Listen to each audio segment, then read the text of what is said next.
Assalamualaikum warahmatullahi wabarakatuh. Kembali lagi jumpa dalam channel kami IAT Usuluddin. Kali ini kita cuma berdua. Yang lain kemana Kak? Mungkin pada sibuk. Dengan saya Irwan dan teman saya Indra. Iya. Nah, tema kali ini kita akan membahas atau berbincang-bincang satu ayat apa sih dalam Al-Quran yang paling favorit atau paling mengena di dalam hati kita.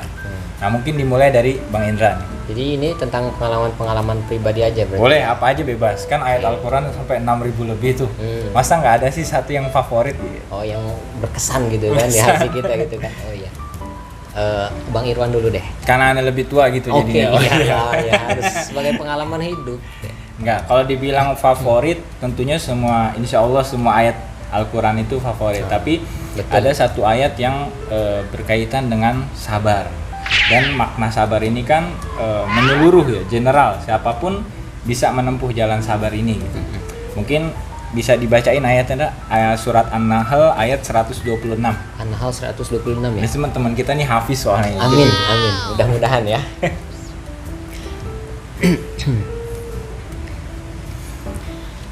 A'udzu billahi minasy syaithanir rajim. Bismillahirrahmanirrahim. Wa in 'aqabtum fa'aqibu bimithli ma 'uqibtum bih wa la in sabartum lahuwa khairul lis-sabirin.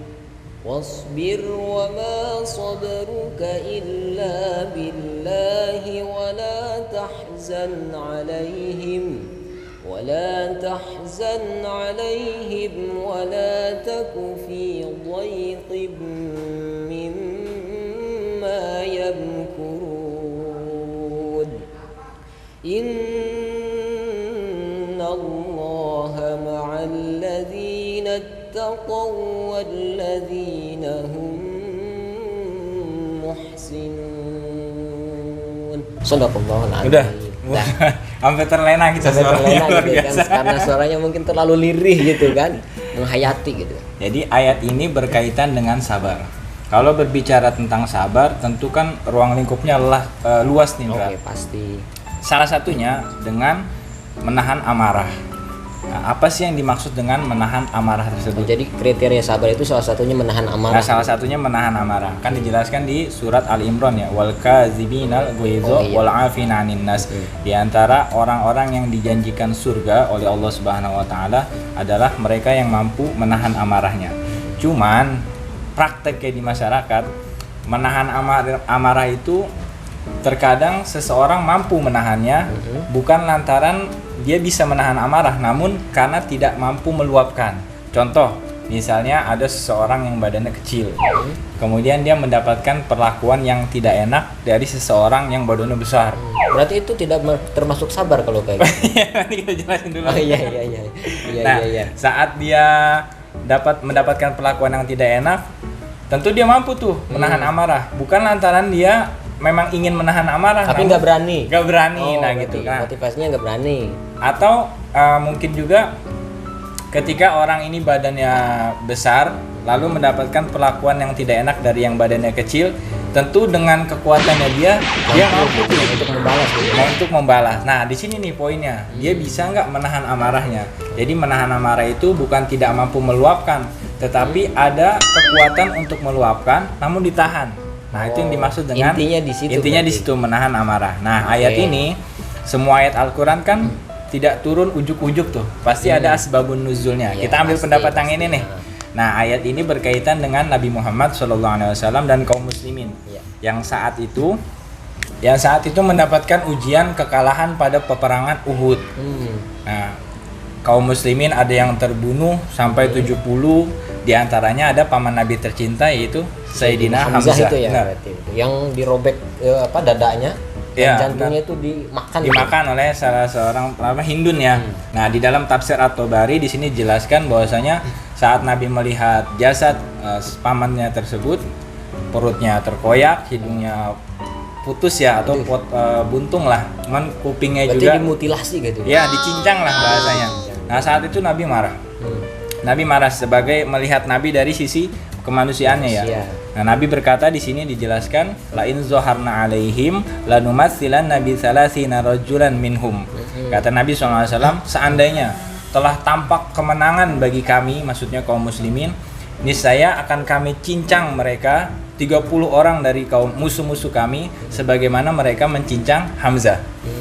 Falamma sami al-muslimun bidzalik, ketika kaum muslimin mendengar ucapan Nabi tersebut, mereka pun merespon dengan mengatakan yang sama seperti Nabi. Namun ada tambahannya. Mereka bilang, wallahi demi Allah, seandainya telah nampak kemenangan bagi kami, niscaya kami akan mencincang mereka sebagaimana mereka mencincang Hamzah dengan cincangan yang tidak pernah, artinya dengan balasan yang luar biasa yang tidak pernah dirasakan oleh bangsa Arab sebelumnya. Berarti itu ungkapan emosional. Ungkapan gitu, emosional kan? Melihat perlakuan tidak enak terhadap Sayyidina Hamzah gitu. Benar. Kan? Okay. Nah, ada pendapat lain di tafsir Az-Zuhaili. Tafsir Al-Munir dari Wahbah Az-Zuhaili. Di situ ada pendapat mengatakan ayat ini turunnya 3 kali. Pertama di Mekah, kemudian setelah peperangan Uhud, kemudian setelah peristiwa Fathu Mekah, pada peristiwa Fathu Mekah. Jika kita mengambil pendapat yang ini, dalam arti ketika kaum muslimin telah menguasai Mekah, tentu mereka punya kekuatan tuh untuk membalas perlakuan tidak enak di peperangan Uhud gitu ya. Untuk dibalas kepada kaum musyrikin Mekah saat itu. Posisinya mereka punya kekuatan untuk membalas.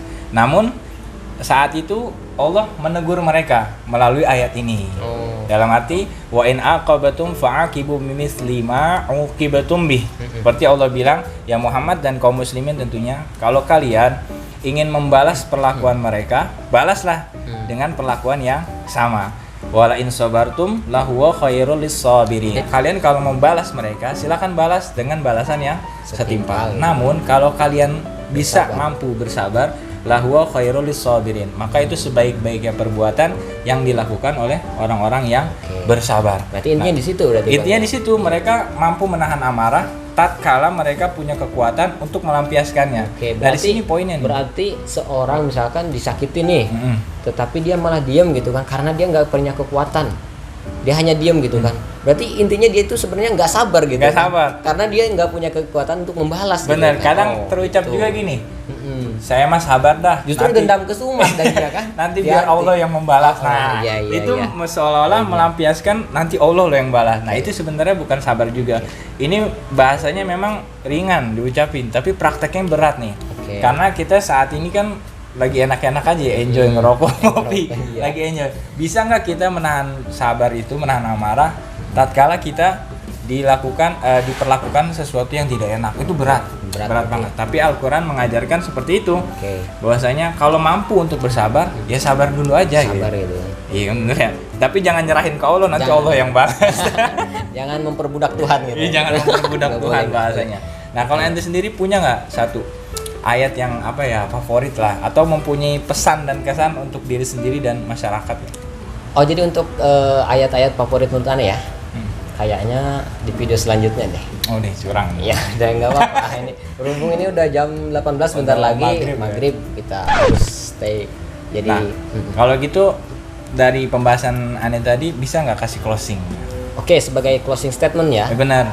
Kalau Ane bisa simpulin sedikit apa yang diungkapin sama Bang Irwan tadi. Jadi sabar itu intinya adalah bukan ketika kita itu diam, tidak membalas karena kita itu tidak mampu untuk membalas. Berarti sabar itu adalah kita mampu untuk membalas apa yang dilakukan oleh orang lain, tetapi kita menahannya gitu kan, demi sebuah kebaikan yang lebih maslahat gitu kan. Itu ya intinya. Intinya insya Allah itu. Insya Allah itu. Oke, itu jadi intinya seperti itu. Oke, singkat saja. Karena sudah azan juga nih kedengeran ya. Jadi untuk video kali ini pantengin terus channel kita IAT, walaupun agak ya sedikit ngawur dah, yang penting pasti belajar. Kita bukan ulama ya, kita bukan ulama, sharing-sharing aja, mudah-mudahan manfaat ya, mengisi aja ya. Sudah azan juga. Sampai jumpa lagi di video selanjutnya. Tunggu ya video selanjutnya tentang ayat favorit Indra Timur Langit. Assalamualaikum wassalamualaikum warahmatullahi wabarakatuh.